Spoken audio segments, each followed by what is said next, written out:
Sayın Başbakan İdris Sarıkan, CNN Türk. Şimdi bu görünen o ki işte Türkiye ile giden bir süreç var. Her ne kadar biraz sıkıntılı da olsa ama bu sürecin Հարգարժան վարչապետ, հիմա Թուրքիայում ինչ-որ գործընթաց կա։ Ինչքան էլ որ դժվարություններ կան, տեսնում ենք, որ Ադրբեջանի հետ կապված է նաև այդ գործընթացը։ Ում հետ զրուցեցինք, խոսեցինք, այդ մասին են ասում։ Ուզում ենք հասկանալ, թե Ադրբեջանի հետ ինչ է խոսվում։ Հայաստանի եւ Ադրբեջանի միջև 1990-ականներից խնդիրներ կան։ Փախստականների խնդիր կա եւ այլն։ Բաքվից հնչած հայտարարություններում երբեմն ասում են, որ այդ փախստականները պետք է վերադառնան եւ այլն։ Արդյոք դա ընկալվում է որպես տարածքային պահանջ, այդ մարդկանց վերադարձի հարցը եւ այլն։ Ձեր տեսանկյունը, դիտանկյունը ո՞րն է այս հարցի շուրջ, երբ Ադրբեջանը նաև բարձրացնում է փախստականների վերադարձի հարցը։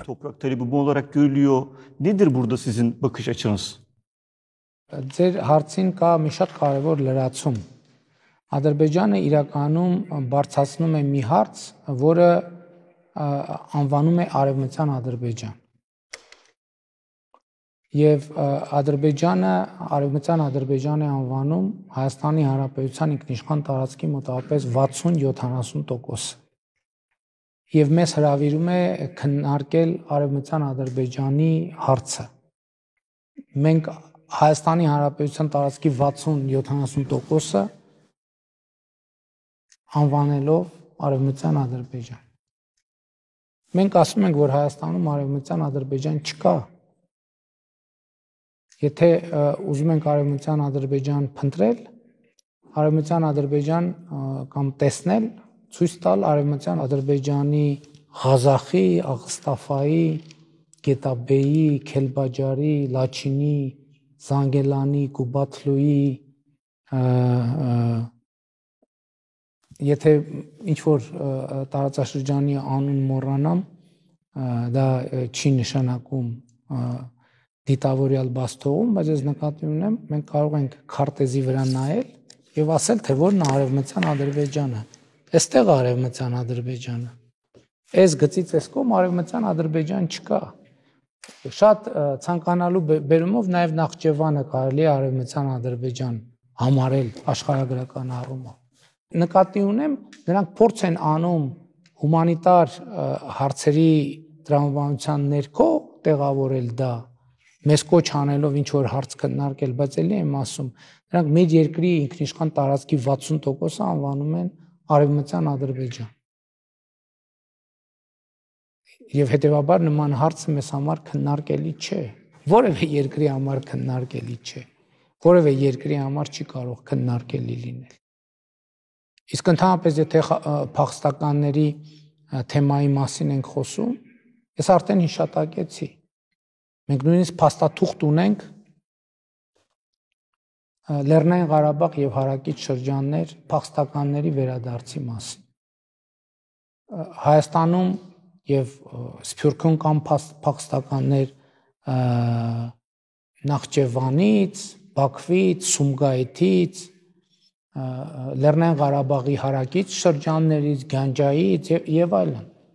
Այսինքն նկատի ունեմ իրականում Ադրբեջանը մեր ընկալումն այն է, որ դա պարզապես տարածքային պահանջներ են Հայաստանի նկատմամբ եւ հետեւաբար մենք չենք կարող այդ հարցը քննարկել։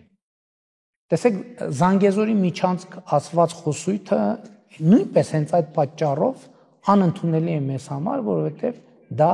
տարածքային պահանջ է պարունակում Հայաստանի Հանրապետության դեմ։ Եթե խոսքը տրանսպորտային հաղորդակցության եւ տնտեսական հաղորդակցության մասին է, մենք բաց ենք եւ ասում ենք այո, պատրաստ ենք, ինչպես արդեն ասացի, տարածաշրջանային տրանսպորտային եւ տնտեսական կապերի ապաշրջափակմանը երկրների ինքնիշխանության, տարածքային ամբողջականության, իրավազորության եւ փոխադարձության պայմաններով։ Եվ հասկանալով, որ կան բարդություններ, նույնիսկ ասում ենք, որ պատրաստ ենք նաև որոշակի պարզեցումների, որ դա իրականություն լինի եւ տեղի ունենա եւ արել են կոնկրետ առաջարկ երկաթուղային կապի վերականգնման համար եւ սպասում ենք Ադրբեջանի պատասխանին։ Ընդ որում այդ առաջարկի էությունը մենք չենք հրապարակում մի պարզ պատճառով, որպեսզի նաեւ դա դիվանագիտական կոռեկտության խախտում չլինի, որ աշխատանքային փաստաթղթի էությունը բացում ենք, բայց մեր գնահատմամբ մենք լուծել ենք այդ հարցը։ Եվ ակնկալում ենք նույնպիսի լուծում մեզ համար։ Այսօր ասում են, որ մենք առաջարկել ենք այնպիսի լուծում, որ Արևմտյան Ադրբեջանից Նախիջևան Հայաստանի տարածքով երկաթուղային կապի բեռնափոխադրումների, երկաթուղային բեռնափոխադրումների հարցի լուծում ենք մենք տվել։ Ընդամենը մնում է, որ Ադրբեջանը այդ լուծմանը համաձայնվի։ Ավելին ասեմ, մենք դեռ 2022 թվականից, եթե չեմ սխալվում, կառավարությունում շրջանառության մեջ է Ադրբեջանի հետ սահմանին 3 անցակետերի բացման մասին կառավարության որոշման նախագիծ։ Այսինքն նախագիծ նրա մասին է, որ սահմանային կոնկրետ կետերում մենք անցագրային կետեր ենք բացում, որպեսզի Ադրբեջանի տրանսպորտային միջոցները, բեռները, քաղաքացիները կարողանան երթևեկել Հայաստանի Հանրապետության տարածքով, այդ թվում դեպի Նախիջևան։ Եվ սա է հարցի մեր ընկալումը, որովհետև գիտեք, տեսեք Ադրբեջանը ինքը իրեն հակասում է ինչով։ Ադրբեջանը ինքը իրեն հակասում է նրանով, որ 2020 թվականը 2021 թվականը եւ հաջորդող շրջանը իրենք անվանում են պաշտոնական մակարդակում յետ կոնֆլիկտային շրջան։ Յետ կոնֆլիկտային շրջան։ Բայց իրենք ամեն օր խոսում են կոնֆլիկտի լեզվով։ Այսինքն Ադրբեջանի այս երկու խոսույթները չեն բռնում իրար հետ։ Ամեն օր կոնֆլիկտի լեզու, ամեն օր ագրեսիվ ռետորաբանություն, ամեն օր ուժ, եթե ոչ ամեն օր, շատ հաճախ, ես ամեն օր ասելով, բայց շատ հաճախ ուժի եւ ուժի կիրառման սպառնալիք եւ Արևմտյան Ադրբեջանի խոսույթ, որը կասկածի տակ է դնում Հայաստանի,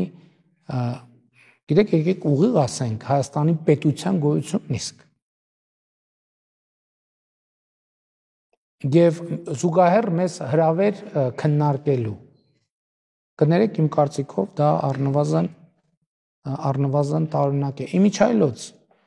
եւ հենց այդ խաղաղության բանաձևի գուցե շրջանակում է, որ ես տեսեք ես մի կողմից ասում եմ, որ այս գծից Արևմտյան Ադրբեջանը էստեղ, այս գծից այս կողմ Արևմտյան Ադրբեջան չկա, բայց ես հասկանում եմ, որ դա կիսատ կլինի այդ խոսույթը, եթե ես չասեմ, որ Արևմտյան Հայաստանն էլ էստեղ։ Սա ըստ էության երկու նախադասություն է, բայց սա խաղաղության մեր ընկալումն է եւ մեր պատկերացումն է։ Որտեւ եթե այս բանաձևերը չլինեն, ընդ որում ելի եմ ասում, կարող են լինել ամենատարբեր ընկալումներ պատմության, պատմական իրադարձությունների եւ այլն։ Բայց եթե մենք ուզում ենք կառուցել հոսող բանի վրա, տարածաշրջանի վրա հնարավոր չի ոչ մի բան կառուցել։ Պետք է արձանագրել այն ինչ որ դե յուրե իմիջայլոց շատ կարևոր բան կա։ Եկեք չմոռանանք, որ Հայաստանի Հանրապետությունը եւ Ադրբեջանական Հանրապետությունը ունեն արդեն իսկ փոխադարձորեն վավերացված առաջին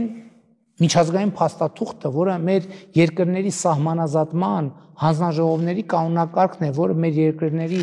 ստորագրվել է հանձնաժողովների կողմից եւ մեր երկրներում արկա ընթացակարգերով վավերացվել, որտեղ արձանագրվում է, որ սահմանազատման հիմքը, բազային սկզբունքը Ալմատիի հռչակագիրն է։ Ալմատիի հռչակագիրը, որը ստորագրվել է 1991 թվականին, երկու արձանագրում է մեր հարցի համատեքստում անում։ Առաջինը, որ Խորհրդային Միությունը դադարում է գոյություն ունենալ, եւ խորհրդային միության երկրների ադմինիստրատիվ սահմանները դառնում են պետական սահմաններ։ Եվ հետեւաբար այդ խոսույթը արդեն իսկ հակասում է Հայաստանի եւ Ադրբեջանի միջև գոյություն ունեցող դե յուրե փաստաթղթին։ Ուղիղ հակասում է։ Եվ մենք այդ պայմանավորվածությանը հավատարիմ ենք եւ հետեւողական, համբերատար շարժվում ենք խաղաղության ուղղությամբ։